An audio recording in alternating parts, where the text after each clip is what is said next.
All right. Okay, so here we are. Thank you. Thank you for joining me for this webinar on the benefits of plant medicine. Nice to connect with you. So it's funny to everybody watching here. Sari and I have actually never even met in person. We connected through social media because she was thinking about coming here to Nosara. So we were talking about you renting my place last summer, right? Yeah. Yeah, that didn't happen, but I wish I was there now. Yeah, I know. It's I'm pretty grateful for the fact that this is where I get to self-isolate. I mean, it's pretty quiet, and yeah, at least I got pool in the jungle and the beach nearby. Beaches are closed, but at least I still get to be close to the ocean. So yeah, and you're based in Los Angeles. I'm in Venice Beach, so I'm perfect. I love Venice. If I had to Oh. live in California, if I had to live in Los Angeles, I would be in Venice. I love it down there. Yeah, Erewhon. it's the only place I would live here. Erewhon, home of the $30 smoothie. Yeah, and the speed dating at like 10 o'clock p.m. That's a thing. Yeah? Okay. Yeah. I haven't done it, but I read about it. Cool. Well, thank you for joining me. I appreciate you participating in this webinar. This is one I've been wanting to do for a while because plant medicine is something that a lot of people are very curious about these days. You know, for those of you who are joining who don't know what plant medicine is, you know, we're talking about marijuana, we're talking about psilocybin, otherwise known as magic mushrooms, ayahuasca, ibogaine. There's also the frog, the cambo, and the bufo. There is all kinds of different plant medicines that come out of nature that we have been conditioned to believe are not good for us, that are harmful.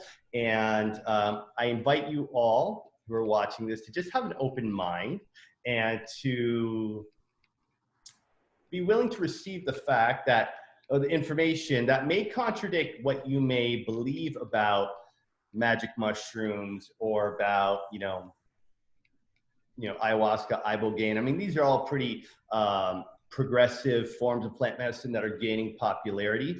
I'm now seeing I'm now hearing conversations and I know of meetings and conferences that are happening that are talking about the benefits of psychedelics and the profound impact they can have during psychotherapy. And Sari today was actually at a conference that was all about psychedelics. So I'd love for you to share a bit about who you are, why they call you the Cannabis Priestess, and I'm super curious to hear about this seminar that you were at today.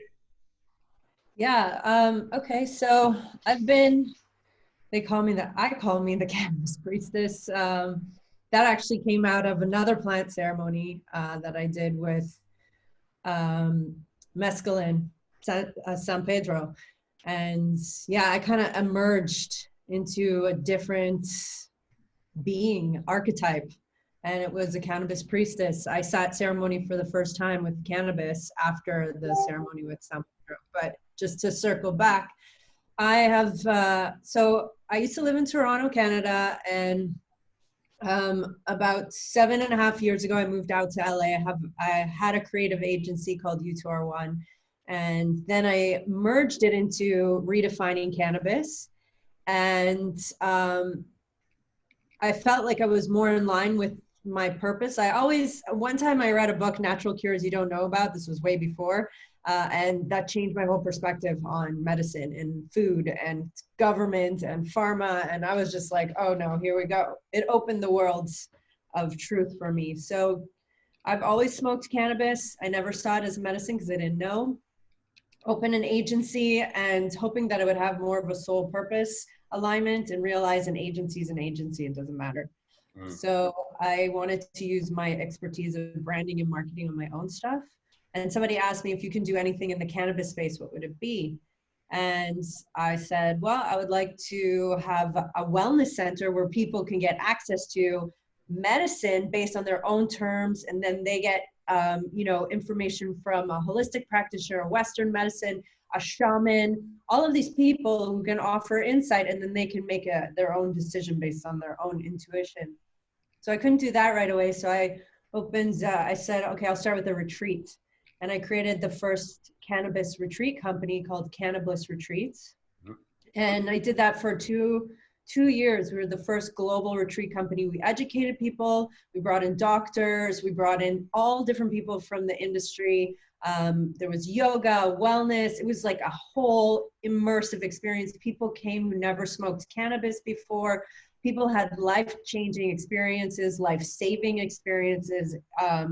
It was amazing. And we got a lot of media, and it was really great. And then I kind of needed a pivot for me. It was a lot of energy, work, and time, and it was hard to keep it self-funded. So I recently opened up Celestial Smokes, and it's CBD organic hemp mixed with blended herbs. So I've been in the cannabis CBD. I did the wholesale stuff, been doing a lot of that. And for the most part, I'm a medicine woman, so I hold ceremonies and I sit with people and I bring them into cannabis and also some other medicines that we may not bring up specifically right now, but Okay. you know, the fungi kind. Open forum. Open forum. We talk about all kinds of stuff, but I get, yeah, we don't want the DEA showing up at your house. Be like, Exactly. We need code words. okay. Got it. Cool. Yeah. Thank you for sharing that. So, you know, I'll be very honest. I've not been a big cannabis smoker in my life. I just found that I become a moron and I can't even function. Basic motor skills are out the door when I smoke. So, never been one to smoke a lot of weed. And when I do, I just get so in my head. And I guess that's part of the reason why people do smoke, is to go in their head. And I just, yeah, it gets way too intense. So for me, I have dabbled in plant medicine over the years, but I did, you know, mushrooms before they were called plant medicine. I was doing them in like more for like, have some mushrooms, go out to a party and, you know, trip balls a little bit. And it's only been in the last 5 years since I've gotten on this journey of spirituality and personal development that I have really seen the benefits of doing psilocybin, you know, going on a mushroom journey in a therapeutic context where I'm in the right setting, I'm with the right friends, and we're doing it with the right intention. And I know this is going to sound funny, but I have had some truly profound conversations with myself while on psilocybin, because it's just like my ego is talking to myself and we're having this really great conversation. And I'm just like, yeah, okay. And who's the person watching all of this? What's that? And who's the person watching all of it? Yeah, I'm somewhere in the middle and I'm like listening and agreeing, and you know, that means there's always three people in your head. Yeah. And the thing is though, is like, it makes so much sense because I extract that information from that journey, and the next day when I'm fully sober, I'm able to like really benefit from those profound insights that I had while I was in that space. Because, you know, for most people, they don't realize when you're operating from a place of ego or higher consciousness or true self. And I believe that what psychedelics, whether it be ayahuasca, psilocybin, marijuana, allows you to tap into those different realms of yourself, allows you to tap into that higher consciousness, gives you opportunity to kind of take a step back from your way of being and understand how you are thinking, how you are feeling, like what is actually going on with you. Because, you know, most of the time we're just go, go, go, go, go, go, go. We're not actually present to how are you feeling right now in this moment, and what part of you is feeling that way, and where is that feeling coming from? Why are you feeling like that? And that's the thing, when you're in a journey, you have that reflection, you have that ability to tap into how you're really feeling. And most people, we don't take the time to do that because we're just always on the go. So when you can experience psychedelics in an intentional, with intentionality, it could be highly, highly beneficial. And, you know, obviously we're going to get into that and talk about some of the benefits of it. So that's a bit about my journey or experience of psychedelics. Now, I have done ayahuasca. I've done 4 separate ayahuasca journey ceremonies. For those that don't know what ayahuasca is, it is a kind of like a brew. It's like a can be a thick, gooey, not so tasty tea that's made out of plants and vines from South America, from the Amazon, Peru, Brazil, Colombia, and shamans create the ayahuasca brew. And this is passed on for thousands and thousands of years. And ayahuasca, they say, contains DMT, the spirit molecule, which your body produces when you're born and when you die. And DMT is said to be the portal between this dimension and the other realms. Whether you believe in multi-dimensional existence and the ability to tap into different dimensions, ayahuasca is considered to be that portal, along with many other plant medicines. And I have had 4 different ayahuasca ceremonies, and I could say that I saw and experienced things during those journeys that have actually manifested and become reality. And that's a whole other conversation I'll share for another time. And I'd love for you, Sari, to share, like, what are some of the benefits of the plant medicines that you work with, and why would someone want to ingest these magical substances? Well, there's one thing you said that I definitely want to touch on, because I think a lot of people feel the same way about cannabis. And I've heard it from many people. I don't use cannabis because I get into my head, or I feel paranoid, or all these reasons. And I want to just kind of bring it a little bit to the science part of it, where we're not taught. And I actually have a friend who owns a company that does cannabis DNA testing. And it's really amazing, because the thing about cannabis, and what we're so used to in our medical system, is one size fits all, one pill fits all. So everyone's going to take Prozac or Zoloft or whatever, and you're all going to feel better. But that's not how it works. That's why there's so many side effects and people respond to it differently. And the same thing goes with cannabis. There are so many different strains, and each strain has a different terpene profile, and each terpene profile is going to react differently to your genetic makeup. And if you can figure out which terpene profile works for you, you are going to have a really great experience with cannabis. And that also means, like, how you take it. Okay. So maybe, you know, smoking it is for certain people, but edibles is not, because it's a different, it moves in your body has to digest it, goes through your liver, right? Maybe people need tinctures. It also, like, matters, like, how prone you are to anxiety or psychosis or any of that, right? So that specifically, your metabolism, all of that matters. And that also matters with other medicines. And so as science progresses, I'm hoping that, you know, there's going to be obviously more tests involved when it comes to dosing protocols, which is also super important. And then how our genes react to, whether it's cannabis, psilocybin, ayahuasca, whatever, which psilocybin will be probably the next study when it comes to all of this. And I know my friend is looking into that. Endocanna Health, if you guys want to check it out. It's open to the public.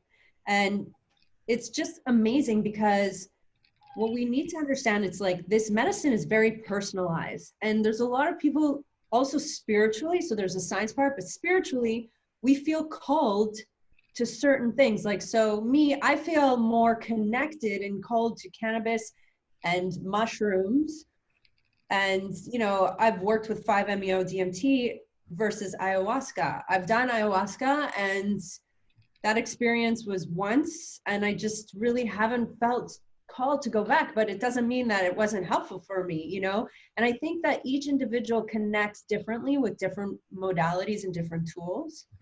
And I want to stress so much that a lot of people who feel helpless and hopeless, they hear about this plant, oh my God, the magic ayahuasca, the magic mushrooms, the magic everything.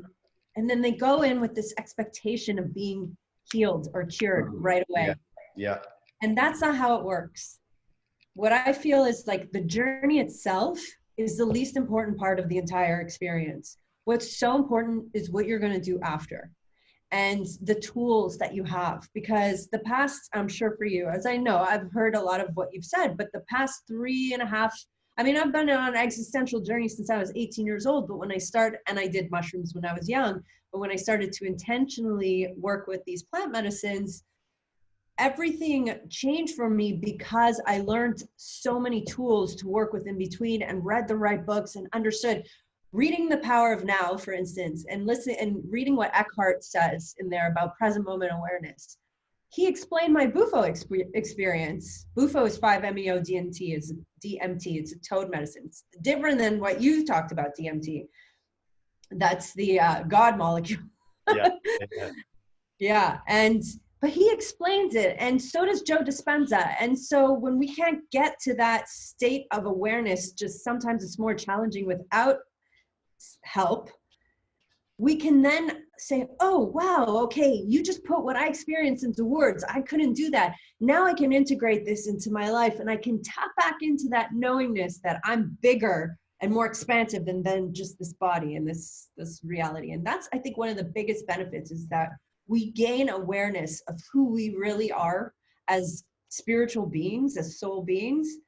And then we stress less about our physical experience and the things that put anxiety on us in the first place. Like, why would I even care about that? Because I know that I'm fucking everything, you know? So, sorry. Yeah, and thank you for sharing that. And, many people are curious to do plant medicine, ayahuasca, whichever, because they hear of death of ego. They hear, I want to be connected to the universe, and I want to see source, and I want to, be with the cosmos. And if you have that type of experience, and I have yet to experience that, I would understand why all of a sudden, all these little things that we stress about, all the petty distractions, all the day-to-day drama that we may endure that eats away at our joy and happiness, when you see source, when you see that we're all connected, when you see the universe all at once, I can understand why it would create that profound shift in your perspective.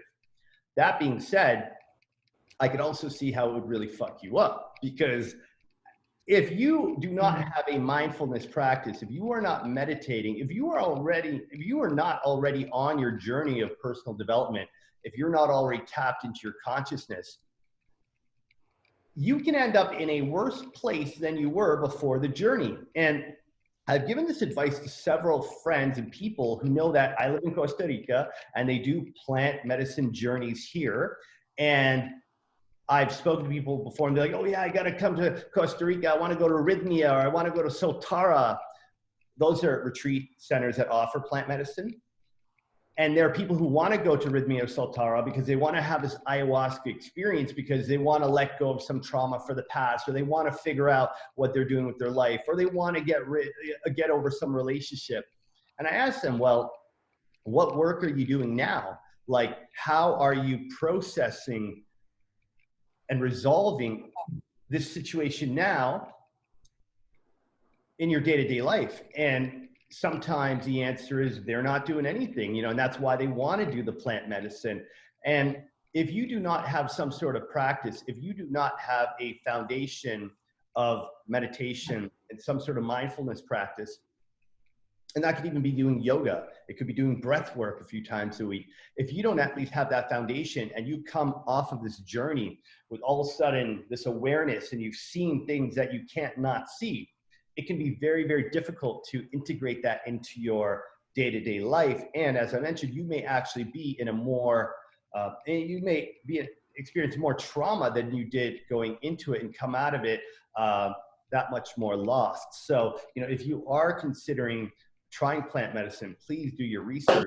Please do develop your own mindfulness practice. Start doing the work months before you even experiment with plant medicine, because you don't know what you're going to get. You don't know what you're going to see, and it can be very, very powerful. So just a bit of advice from someone who's done multiple experiences, journeys. It can really rock your world in a very positive way. And if you're not stable, it could also mess you up. I totally agree, especially, and this is something that I've learned over the years, because just even working with someone close to me who had a lot of PTSD, and working with them with mushrooms and helping them, and realizing how you meet any journey is going to impact your journey. And people are afraid of the bad trips. There's no bad trips, but there are challenging trips, and challenging trips are usually a direct result of an individual's inability to surrender completely and let go of their ego. And people say ego death, and it's like, what does that even mean, ego death? It means that you are completely letting go of who you think you are. Every single belief you have, every idea you have about yourself, every idea you have about other people, every grudge, every judgment, every time you forgave somebody or you held resentment or any single thing, you are totally letting go of that. And you'd be surprised, you audience would be surprised at how challenging it is to let go. If you're holding on to religion, if you're holding on to anger towards your family, if you're holding on to resentment towards anything that had an impact, if you have trauma and have been abused, like, you have to know that these medicines, these experiences are neutral. These spirits, these plant spirits don't care how you feel about this. Okay, and that's how I explain God. God does not care how you feel. God is neutral. God is all loving, but the love is not in the same, it's not in the same reality that we understand love, which is what we learn in plant medicine, that love, the way we've been told and shown in this physical form and in this system, is not love. It's not love. Because when you love fully and unconditionally, you don't care. You don't care about anything, because you know everything is neutral and exactly the way it's supposed to be. We're only here to evolve and learn. And so that's a big thing that you learn in plant medicine. But you're right, how you come to this medicine, any of these plants, especially and even cannabis, if you're meeting cannabis with anxiety, if you have, cannabis is the medicine that will take you exactly where you want to go, as opposed to the others are just going to take you wherever you need to go, right? It's different. Yeah. And so what's really important is having an integration coach, is having somebody that you can, and that's a lot of where I focus my energy on, is really working with people after their journeys. And as somebody who can relate and understand, yes, I understand what you've been through. And so all of a sudden that allows that person to soften into their experience, say, okay, I'm not going crazy. Okay, good. We can establish that. Yeah. Great. And then, they can communicate freely with a safe space about the crazy things that they saw or that they heard or that they experienced. And then it becomes, okay, well, maybe this is a metaphor for something. And the thing with plant medicine, as I said, the journey is just it's the door. It's like you open the door and then boom, after that, years can go by and you're like, oh my God, that ayahuasca ceremony from 2 years ago just hit me. I get it now, And that's what it is. There's no time in these worlds. So you could just be like, oh, yes, that's what the mushrooms were telling me. Oh, okay, it relates right now. 3 years later, I get it. And that can happen, right? And so it's a lifelong journey. And that's what shamans have told me after the ceremony during integration. Like, you may not have got what you think you came here for. However, the medicine is still in your body, and you may realize 6 months from now that what you saw during your journey is now coming to fruition, is now making sense. And when, as important as integration is going into the ceremony, after the ceremony, going into the ceremony, being prepared and set up is very important. It's essential, it's critical actually, to not have an expectation of what you want from the medicine, what you want from the ceremony. You're going to get what you're supposed to get during the journey. And it's very important to have an intention, have a reason, have a calling, have an intention as to why you're doing it, but don't be fixed on an expectation. And to your point of surrendering, you really have to let go, surrender, and just trust. I'm going to get what I'm supposed to. and it might not make sense, but I'm just going to surrender. And I do know people who've gone into ceremonies with a very fixed intention of they wanted to let go of some deep, deep trauma, and they didn't get that. And they came out disappointed and angry. And, you know, it's one of those yeah, things. and they're holding on to a belief system, and that's it, holding on to their ego. Yeah. And that's really disservice to the sacred plants, you know, the sacred medicine. And I want to kind of, but one of the things that what we can do, and this is the beauty, which is why I love mushrooms as a tool. And just to clarify, like, in my opinion, you can have all of these transcendental experiences and healings without any substances.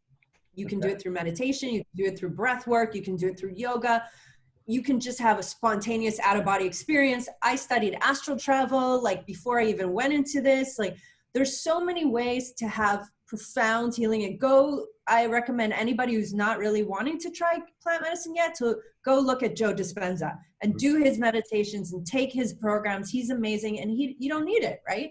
So it's really a choice. The point is, what we want to happen, us in this new world of, you know, of intentional healing, is that people are waking up no matter what, you know, and they're letting go of this sense of self and identification with form, no matter what they're using. So this is just one tool. And so if you're going to use a tool.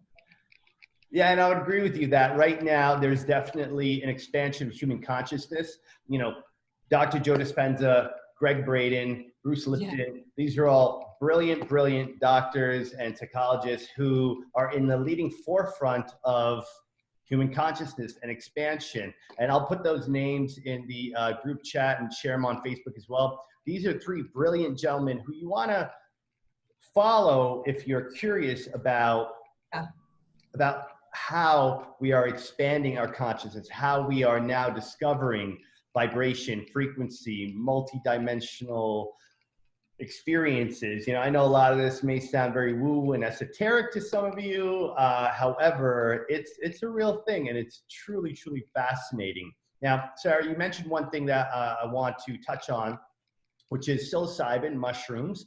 One thing that's gaining a lot of popularity is microdosing.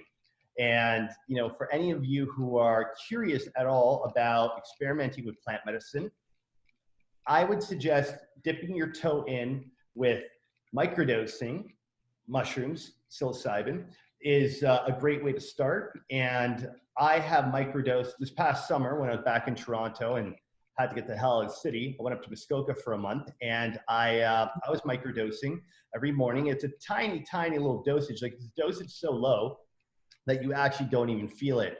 And the reason why I was experimenting with microdosing is, first off, I was feeling a lot of anxiety, and I was feeling a lot of stress, and just the dense energy of being in downtown Toronto had me pretty messed up. And now that I live in nature, I knew that I got to get up to Muskoka. I get out of the city, and the microdosing, I wasn't doing it specifically for the anxiety, although it did help big time. I was doing it because I was doing a lot of writing. I was shooting a lot of content. I was just in a very, very creative space. So microdosing for me allowed me to really just go within, connect to that higher consciousness, and just receive the downloads and receive the intuition, and just be with myself and be open to receive whatever it is the plant medicine was going to give me. And it was powerful. And, you know, it's a very controlled amount. There's different ways to order psilocybin in microdose amounts. You know, there are websites there. You know, I believe that psilocybin is going to be legalized. I mean, it already is in the US. I believe Colorado and a couple other states have legalized psilocybin, and it's not long before it'll be legal in Canada. And I may be wrong, but it actually may be legal in some parts of Canada. And prescription. Okay, prescription, yeah. And the reason why it's being legalized is because it is helping with depression. It's helping with anxiety. There's some plant medicines like ibogaine, which is now being used for war vets, for PTSD, for heroin addiction. So yeah, mark my words when I tell you, within 5 years, plant medicine is going to be widely accepted and changing millions of people's lives. Sari, I'd love to hear your thoughts on microdosing and any tips or advice you may have on that. Yeah, definitely. So a couple of things, like I sometimes, okay, so I'm going to not contradict, but sometimes I think that it's best for people to dip their toe in the water. And then other times with mushrooms, which I see very different than ayahuasca, Yeah. it's almost better to go deep in and then go to microdosing. Okay. Because I feel like with microdosing, your ego is still there. And I've seen firsthand how it has not done what it needed to do. You still have that justification. You're still trying, you still have that sense of self that has attachment to the story. So it depends what you want to do with it. If you're taking it just to ease your anxiety and calm, like you said, and it's really just kind of a supplement, then yes, it's great. And you don't have to have that big journey. But if you really want to go and look at yourself and clear a lot of that, I really recommend, and so I'll kind of go over the different dosing protocols so people are aware. Like, what is a microdose? A microdose is like 0.3 to 0.5 grams, even 0.2, right? Anywhere between, okay, we'll say 0.1 to 0.5. 0.5 for me is not a microdose, but for a lot of people, it depends, again, on your metabolism. And so that would be considered a microdose. And then from a microdose, you're going to get like a sense of calm. You could even get a burst of energy. Sometimes I microdose and I work out like a maniac. Like I could do things that I've never done before to get that focus. And you're like, it's kind of like also cannabis for me, but like a bit more. So you can get really focused, energy, you want to move, you want to dance, go to ecstatic dance, yoga, all of that stuff. Great. Festivals I think are fun to microdose with. But then once you get over that, set and setting matters so much, right? So the key with microdose is you can kind of be anywhere in life, like at work, or you're walking around, or you're doing your stuff. But once you get over that, you need to still have set and setting. So even a low dose, which I would say is like 0.5 grams to 0.2 grams, you're kind of creative. You can paint. You want to be in a setting where you can like express yourself, write, introspect, maybe even meditate, do yoga, even dance, but like I think with a very like smaller group of people, not like festival styles. A lot of people still low dose, but this is if you're starting out and you're curious. And then you have the mid range, which I call the journey, which is anywhere between like 2 to 3 grams, 2 to 3.5 grams. And when I take that, I'm in, and a lot of people, they still need more, but I'm in. And so with that, I typically, like sometimes people like to trip together. They'll go to the desert and it'll be a small group of friends and they'll connect, laughing, insights, dialogue. Oh my God, colors, visuals, all that. So it really depends. For me, at that point, like I have the mask on, I'm under the covers, I'm done. I'm in an inward dialogue, like exploring my inner universe. I don't even care what's outside me. And you can get a lot of deep insight. I kind of say with that dose, if you want to really go and explore who you are, that's a safe place, to go and make sure you have still a sitter, a trip sitter or a facilitator, but that's a safe place to start if you don't want to like dip your toe in the water.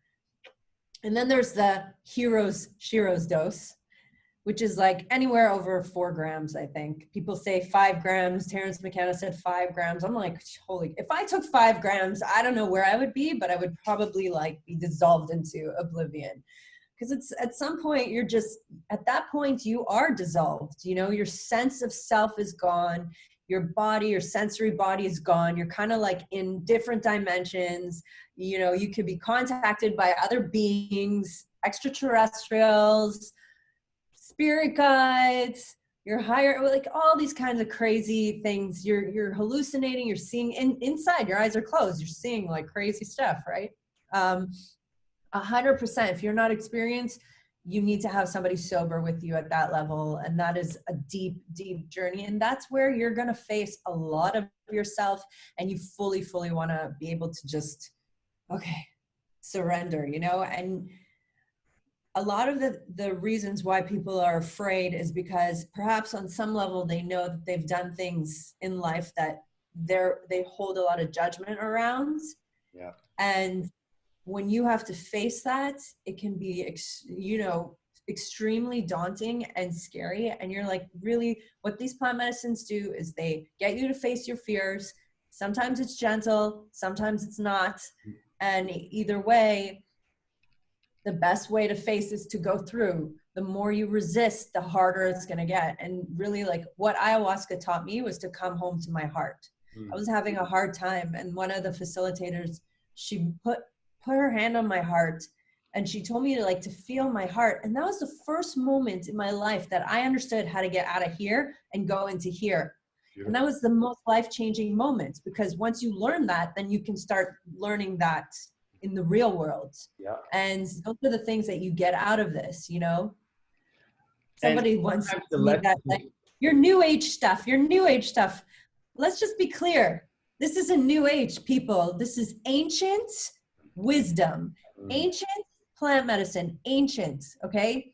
Not new age. This is not like, oh, we just found this a day ago or like 10 years ago. And now it's just because mainstream is accepting it. It's not new age.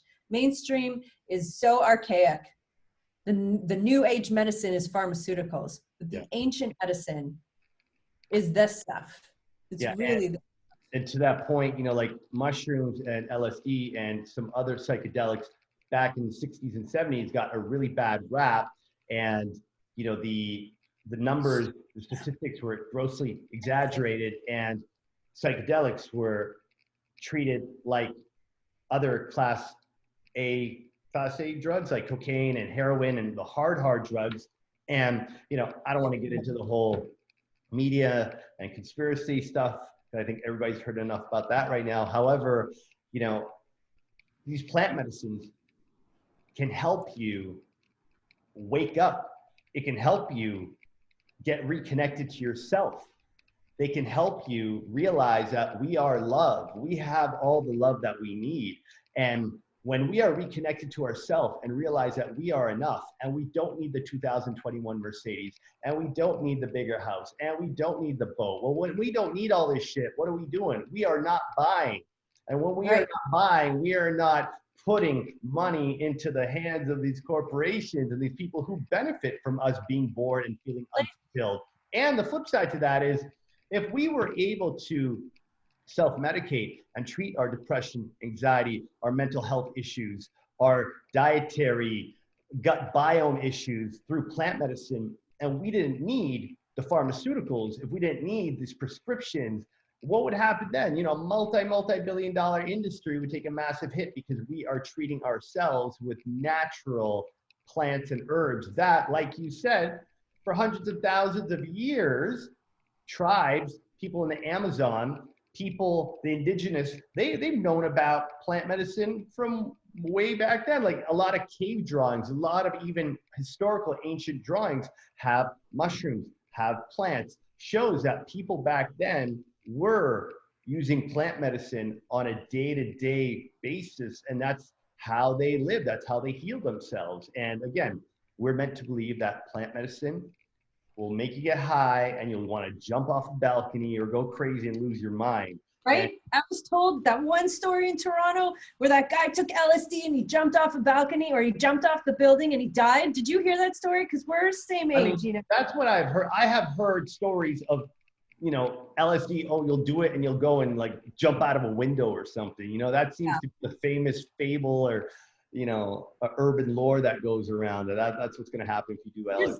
No, I know you don't want to, we won't do conspiracy, but I definitely I want to bring awareness to the fact that during the 60s, we were in the Vietnam War, and hippies were taking psychedelics. And what were they yelling? Peace, love, not war. Yeah. Peace, love, not war. And the government was like, and they were gaining momentum. And the government was like, oh, hell no, you're not going to go into our profit margin.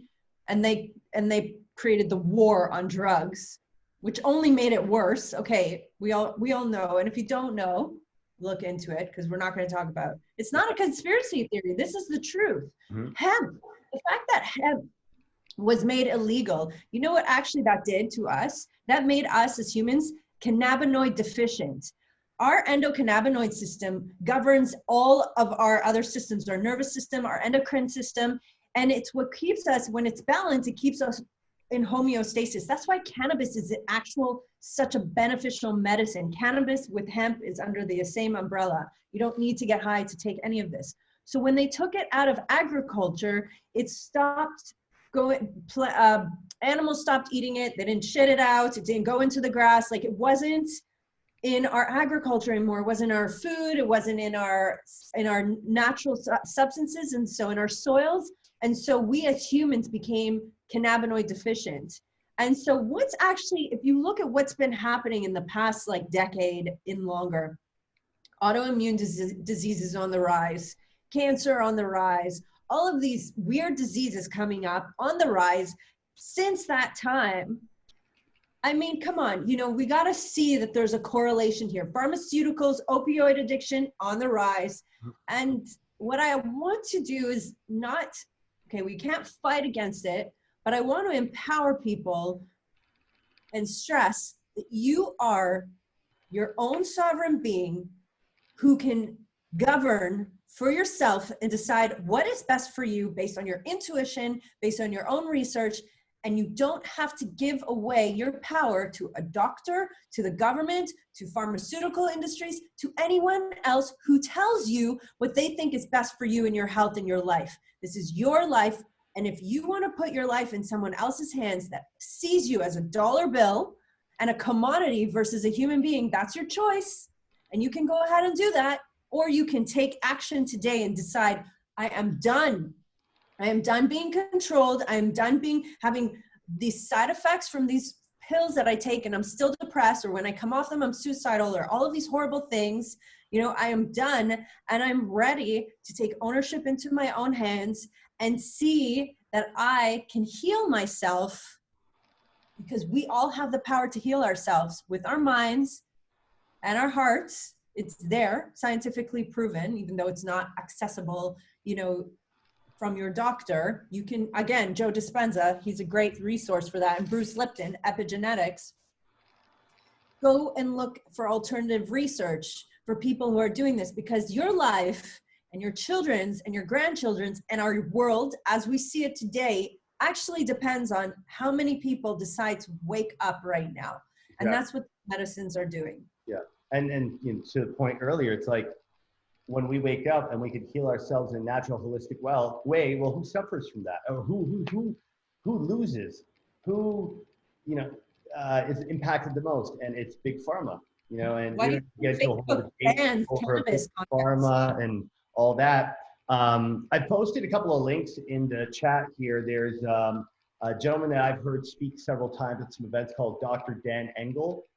Brilliant man who has done very deep work, deep study, amazing reports, case studies on psychedelics and the benefit of psychedelic-assisted psychotherapy. Psychedelic-assisted psychotherapy. He's amazing.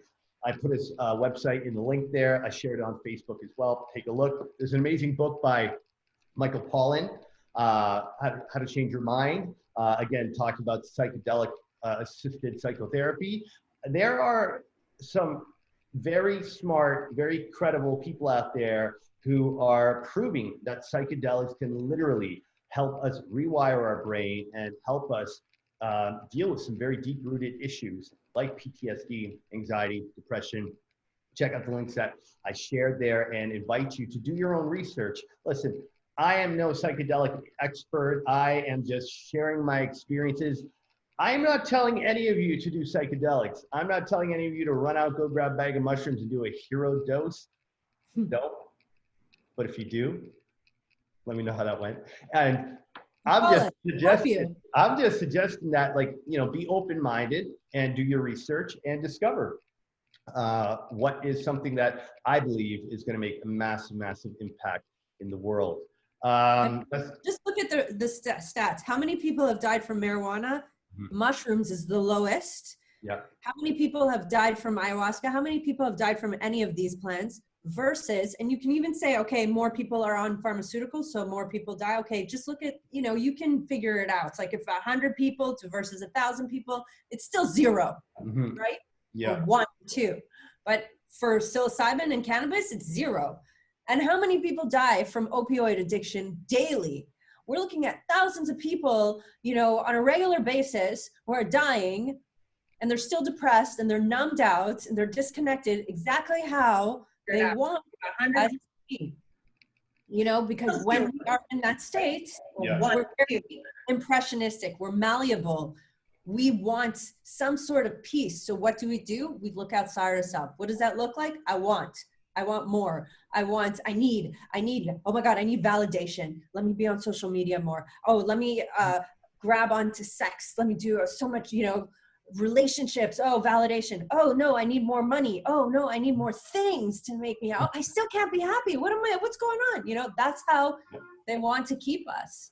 And people who are losing money when we don't need that anymore, right? It's losing control. Yeah. And we're in a time now where we have the opportunity, and it's really going to be, I say, you can get through this in hell, or you can get through this in bliss. But either way, it's your decision. Yeah. What are you going to decide? Yeah. Are you going to survive this, or are you going to thrive through this? It is a very momentous time in human history where everything's being reset, everything is being paused, and of course, great tragedy with people getting sick and people passing away. And I was speaking to a friend about this earlier today. Everyone in my circle, although obviously we are all saddened by the loss of human life, everyone in my close immediate circle is thriving. They're making more money, they're starting new businesses, some of them are doing nothing, and they're totally enjoying the fact that they don't have to do anything right now other than spend time with their loved ones. Amazing. And it really is we're going to look back on this time in our life, for as much as it sucks right now, for all of you who are watching and you're like, when is this going to be over? What the hell is going on? I promise you, in 5 years, 10 years, 20 years, we're going to look back at this point in time in our life right now and be so grateful for what is happening. I am a big, big believer that this is a massive reset that humanity needed. And, I don't want to go too far down that topic because we could be on all night. However, now is an amazing time to reflect, reconnect, and really ask yourself, who are you? Who am I? And what is this all about? Who do you want to be coming out of this? What do you want to learn? What do you want the rest of your life to be like? Because maybe you're very successful. Maybe you're very accomplished. Maybe you have all the things that you thought you wanted. Maybe you've got a fancy car in your garage that you can't drive. Maybe you've got a house in Muskoka that you can't go to. There's a lot of things that we've put so much time and energy to bust our ass to work for. Some people 50, 60, 70 hours a week to build this big, beautiful life.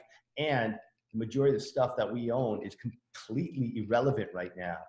So what does it matter? And I believe this is a time where we are all given the chance, we've all been given the chance to reconnect to the most simple, beautiful things that will always be there. When this all passes, the sound of the birds, like I can go outside and hear the birds and monkeys like never before because there's no tourism, no traffic here. Right. In India, they're seeing the Himalayas after 30, 40 years. In different cities, different parts of the world, nature is coming back. Animals are coming back. It's this break that Mother Nature, that planet Earth, Mother Nature needed. And it's a chance for us to also reset and reconnect and choose who do we want to be? How do we want to use this great pause as a way to elevate ourselves and elevate humanity on the whole? There are a few questions that have come in, so I just want to take some time to, let's see how we are for time. Okay, I want to touch on one key thing. Yeah, sure. Go for it. Strong for me, because you mentioned, a lot of people are dying right now, and I really want to, I want to. So they say. Exactly. So they say people are always dying. Okay. A lot of people always die. So just like, that's how life is. But that being said, one of the things that my journeys with these medicines have done is they've helped me get right with death. And I think the biggest lie we've been told, and this is my opinion, is that death is bad. Death is scary. Death is the end. And when you're afraid of death, you're afraid of living. And so all these people who are dying, if you knew for a fact they were going into the most incredible experience ever. And I even said that about wars and like the Holocaust. I'm like, imagine all those people who had died in the Holocaust were free. They felt like they've never felt. Who are the ones that suffered after they died? The ones who are left behind, because we're holding on. And of course, that's our nature. That's our nature as humans, to love and to hold on to and to feel attached. We can't, Buddha, we're not gonna, it's very hard to get to that state, but to be aware of it is really important. To get right with death is so important, because you will live a much more meaningful and fulfilling life if you can get right with death. And honestly, like, that is the biggest gift. And what I was seeking when I started with first my astral travel learnings and then my experiences with psychedelics, is that I wanted to release my anxiety around death, because it was debilitating. That's where all my anxiety came from. Yeah. And I did. And I feel like I've gotten right with death. And yes, people are dying. Yes, it's not a good thing, but it's also not a bad thing. It's life. And yes, I would fully accept if I was one of those people that was meant to exit right now. And if my family was one of those people, I would be devastated, but I would have the awareness. You can still be sad and have the awareness of something deeper and more meaningful. And when you're sad without anxiety, it's a completely different experience. When you have grief without void, it's a different experience than the opposite, when you feel like you lost a part of yourself, like you can't go on. So that's really like a differentiation of kind of the before and after of plant medicine, Yeah, I'm really glad you mentioned that, because it brought up something for me. So similar to you, I don't fear death because I don't believe it's the end.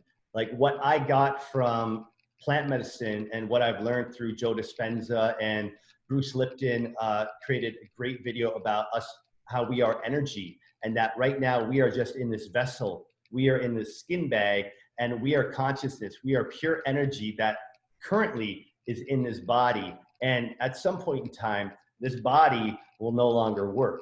And when this body is no longer working, my energy, my consciousness then moves on.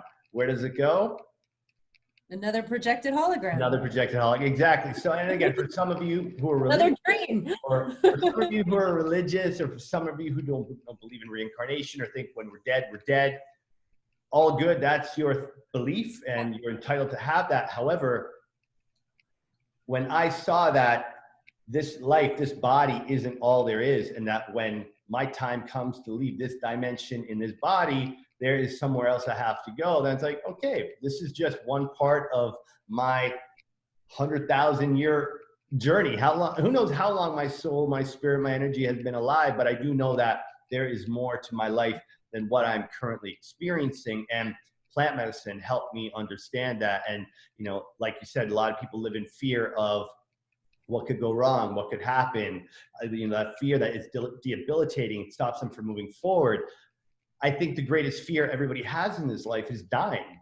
And once you can get past dying and know that it's part of the process, it's part of the journey, and it's not the end, then you can take on anything in life. Because if you can be comfortable with what people fear the most, then you can then you're ready to take on anything.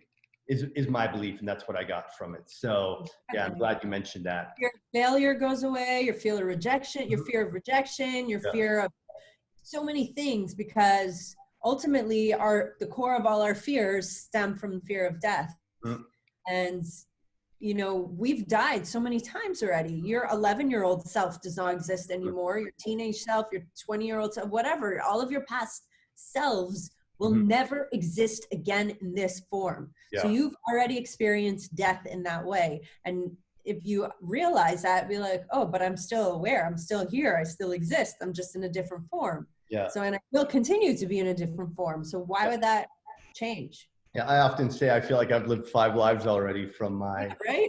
Yeah, raving definitely. days to my bartender promoter days to Yeah, yeah. all the club days, and now here I am. So, okay, a couple of people put some questions in that I'd like to share. So, Donna Mama Chicken Face, one of the most beautiful souls I've met recently, my good friend Donna, says, I have had very bad reactions to cannabis each time I've tried it. I just had DNA testing and I have the gene for cannabis psychosis. Is this Ooh. something I shouldn't try again? Did you do it with Endocanna, the DNA testing? I'm not sure. It's in the chat box here, so I'm just reading what she Did posted. you try it again? I mean, you're the best person to, okay, so I would say ask yourself, why would you want to try it again?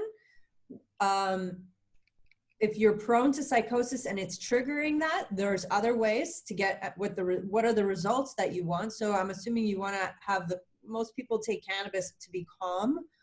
So I would have a higher CBD and a low THC. Like, you go into 20-1 or 30-1, or even just do full spectrum hemp. Actually, Celestial Smokes, great. Honestly, like, I'm just going to do a little plug, but I like a little plug there. That was yeah, good. they're herbal blends mixed with organic hemp, CBD, 17% CBD. So you smoke them, your whole body immediately relaxes.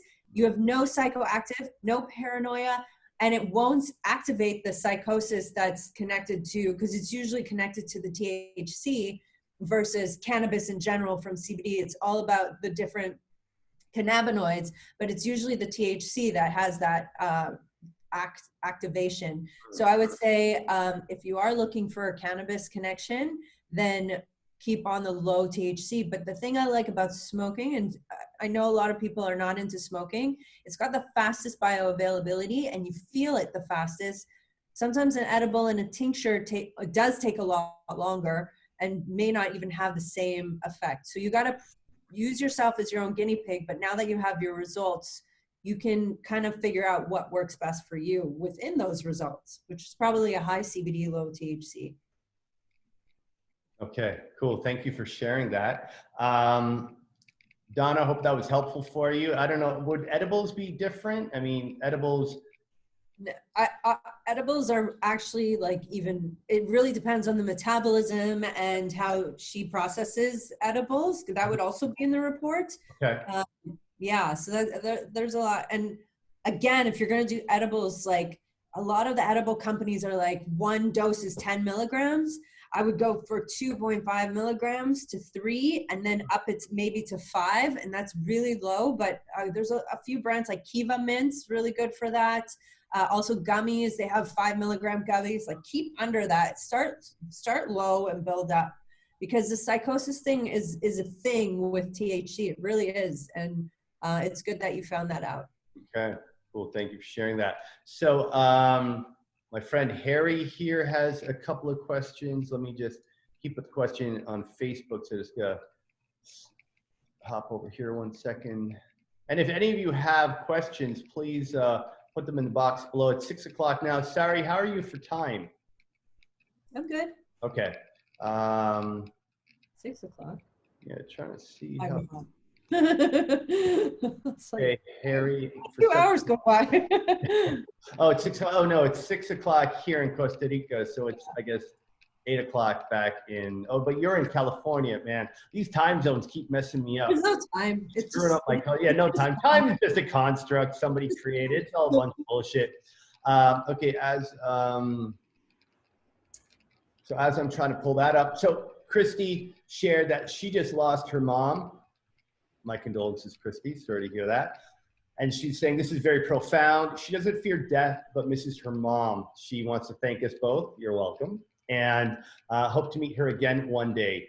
And it is possible, I'm not going to make any promises here, but I do know people who have had interactions with loved ones in another dimension that they have experienced by way of plant medicine. So I've heard it's possible, but don't have any expectations about that. He also said, my only real intro ayahuasca has been through Chelsea Handler's mini doc series, Chelsea Does Drugs, on Netflix. That sounds interesting. Also, I believe Goop recently did something on Mushrooms, yeah. And there is an amazing documentary, London Real by Brian Rose. He recently released a documentary, I believe it's called Reconnect. It's about an hour and a half long. It is probably the best documentary on ayahuasca that I've seen. It was filmed here in Costa Rica at a place called Soltara. I'll post the link in the chat box below. And then there's another really great documentary called The Reality of Truth, and that's about ayahuasca as well, and shares about rhythmia here in Costa Rica also. Let's see here, just trying to get to Harry's questions. I have a problem accessing the Facebook chat here. Technical difficulties.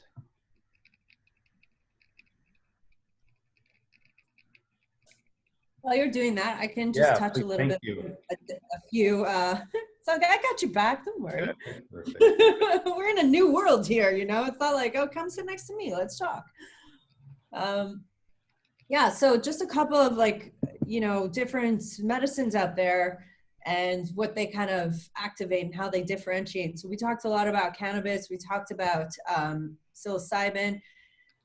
We talked about a little bit about ayahuasca. Ayahuasca is usually provided in a ceremonial setting, and it's so important that you research the shaman, you feel connected, you talk to them. Don't give away your power. There's been instances where people take advantage of these situations, and it's so important that you, not to be afraid, but you are discerning like everything, and you do your due diligence.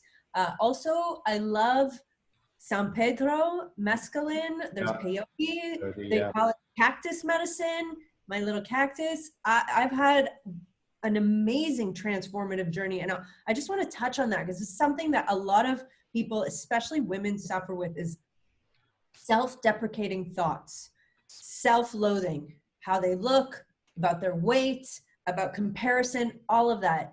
And I went into this ceremony with one-on-one with a shaman, and we were in the middle of it's a crazy story, but we were in the middle of the forest, not even a forest, it was like over the cliff. It was over a cliff in California.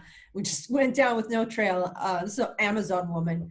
Anyways, I felt so connected to everything, and I saw my body in a way that I never experienced it before. And I started hugging myself, kissing myself and falling in love with my body. And I made a commitment in that moment that I would never disrespect this holy vessel again with these self-hating thoughts that I've done. And since that time, it was gone. I don't even go, if that thought even creeps in, it's like, no. And that's how profound an experience can be. You can have a shift, boom, and you're done with that story. And you really just fall in love with yourself as a being outside of this, what people think you should be, or the judgments. No, I don't care. I saw myself. Yeah. You know, I had another mushroom experience where I saw myself as this beautiful essence, butterfly, and was whoa, oh my God, I'm so beautiful. And then it's how could you ever think you're not after that, right? And because it's in your DNA, it's in your cells. Yeah. It's no longer in your mind. And when you move from that mind space to the embodiment, which is what these plant medicines do, that's where the transformation happens. It happens on a cellular level. Yeah, and similar to that, there was somebody I know who, after doing a plant medicine ceremony, immediately quit smoking after. And when I asked, why did you quit smoking? He's like, because I love my breath and I could breathe and I honor my body. And it was in that moment, he realized that he can breathe and that smoking was impacting his lungs and his health, and he quit just like that. So sometimes it's just that realization, something so simple, that creates that massive shift.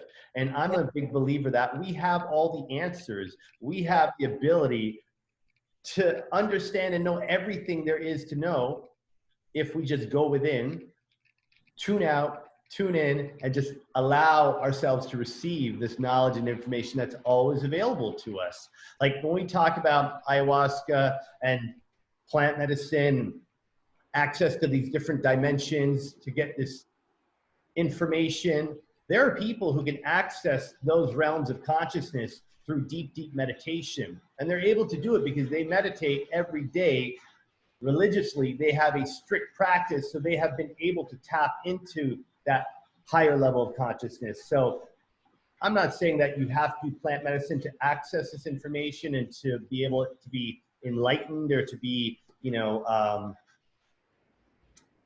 connect with your higher self. It can be done through meditation. It just takes an incredible amount of discipline and practice. Definitely. And it can take a lot longer. And, you know, someone once told me, oh, your whole plant medicine stuff, it's unearned wisdom. And I'm like, really? You clearly have never sat in an ayahuasca journey if you think that's not earned. I earned this. And so what?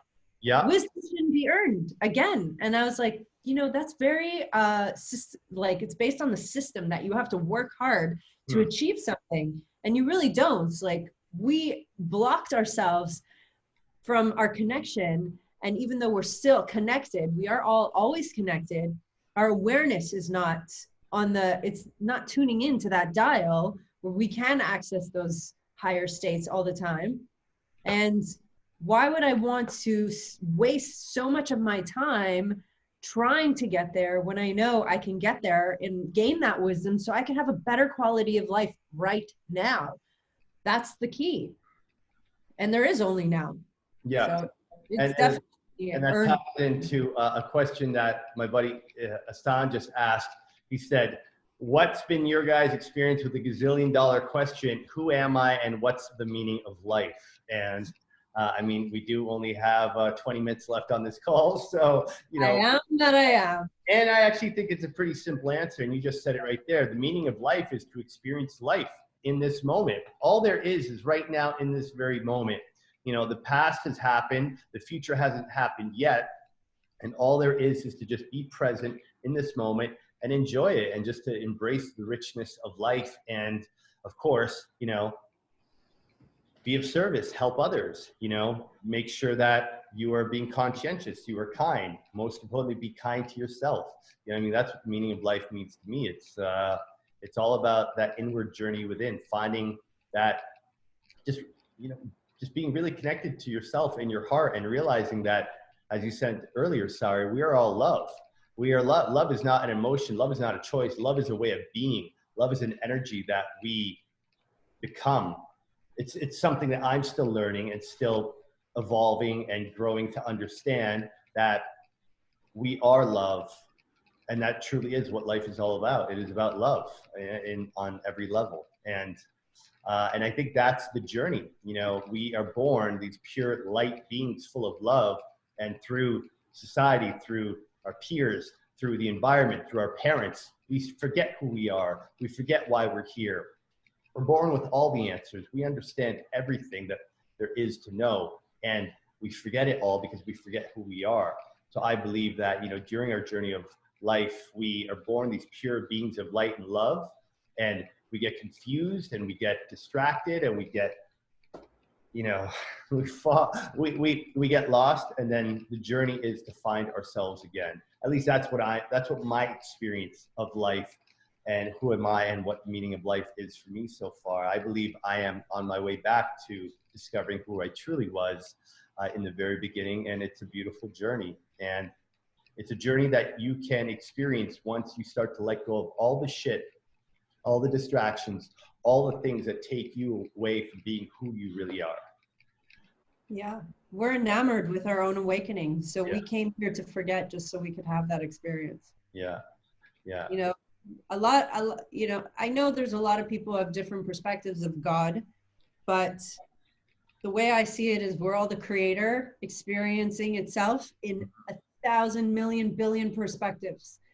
And each one of us is deciding which perspective it wants to experience in that moment, in any given moment. And to me, that's the meaning of life, is to experience and to create.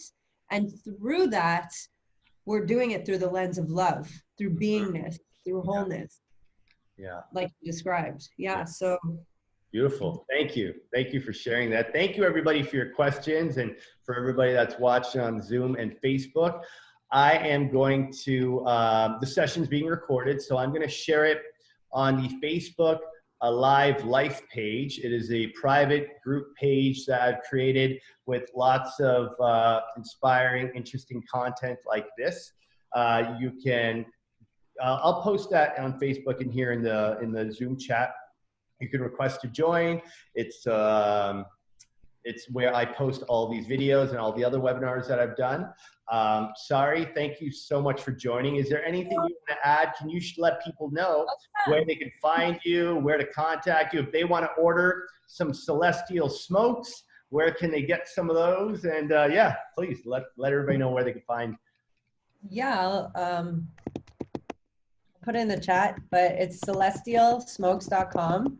And if you want to get 15% off, you can use the code RitualSticks. I also make adaptogen chocolate mushroom chocolates, like with 8 medicinal adaptogen chocolates. So Costa Rica? yeah, why not? Totally. I shipped to Canada. My mom wanted them. Okay. So yeah, you can reach me at Cannabis Priestess on Instagram. If you have questions about any of what we talked about, I'm happy to support. And I definitely do integration mentorship.